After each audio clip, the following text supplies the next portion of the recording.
Bakhmut remains one of the hottest spots on the front line. Fierce battles for the city have been going on since August last year. The Ukrainian army continues to strike at enemy concentration areas and holds back the Russian offensive in the Bakhmut direction of the Donetsk region.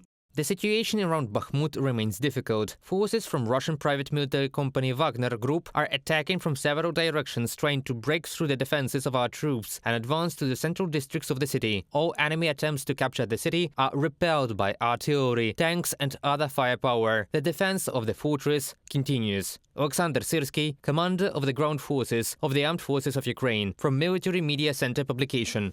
According to the General Staff of the Armed Forces of Ukraine, the Russian army does not take losses into account. At the same time, Ukrainian intelligence officers note that most of the Russian occupiers have little motivation.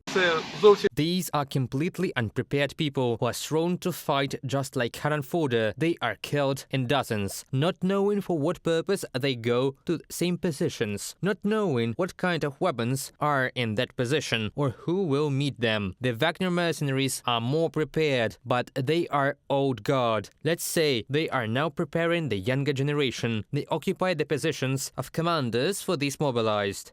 The Ukrainian military continues to hold back the assault and to repulse the attacks of the Russian invaders, the British Ministry of Defense writes on Twitter. According to them, there are battles in several directions at once in the east of Ukraine. In addition to Bakhmut, Russian troops are actively storming the positions of the Armed Forces of Ukraine near Avdiivka and Kreminna. Artillery battles continue there, but no significant advance of the enemy has been recorded. The Russian army is trying to storm in the Kreminna direction in order to break through the defenses of the Ukrainian troops, both Marines and paratroopers from Irkutsk and Khabarovsk. That's where they threw their modern equipment, where the conditions are not conducive to the offensive for either side. However, the situation may change in the coming weeks. Just 2 to 3 weeks will be enough for us to accumulate enough strength to slightly change the situation from a dead defense so that we can already move on to a counteroffensive. Serhiy Haidai, head of the Luhansk Regional Military Administration, on Facebook.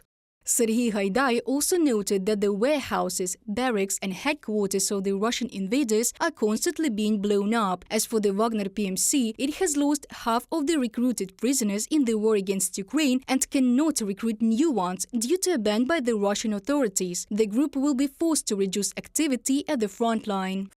About half of the prisoners Wagner has already deployed in Ukraine have likely become casualties, and new initiatives are unlikely to make up for the loss of the convict recruit pipeline. If the ban endures, Prigozhin will likely be forced to reduce the scale of intensity of Wagner operations in Ukraine. Ministry of Defense of Great Britain on Twitter. For more than a year of the war, the Russian army lost almost 160,000 troops. In just one day, March the 13th, Ukrainian defenders destroyed 710 Russian invaders.